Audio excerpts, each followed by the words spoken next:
Mənfəətin düşməni nədir sizcə? Mənfəətin düşməni eşqdir. Eşqdir. Və bizim məktəb bu qədər eşqə buna görə təkid edir ki, kamil insanlar, gözəl insanlar Allah bizə tanıtdırır. Deyir, bunlara aşiq olun ki, mənfəətdən azad olasınız. Mənfəətdən də azad oldunuz, həyatınız nizama düşəcək. Nə dava olacaq, nə qırğın olacaq, nə qiyamət olacaq, nə ixtilaf olacaq.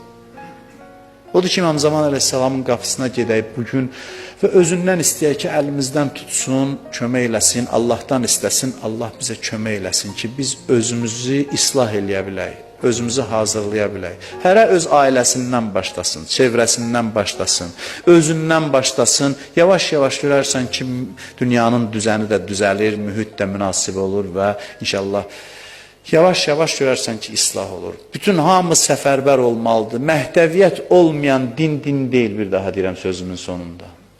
Nə qədər qiyamətdən danış, axirətdən danış, namazdan danış, orucdan danış. Bugün bizim üçün ən böyük mövzu, ən əsas mövzu məhdəviyyət olmalıdır. Ən əsas mövzu. Fikrimizi bu məşğul eləməlidir ki, bizim imamımız pərdə arxasındadır. Allah bizi İmam Zamandan ayrı salmasın inşallah. Allah bu bayramı bizə mübarək eləsin inşallah. Allah bu günün feyzindən bizləri məhrum eləməsin inşallah.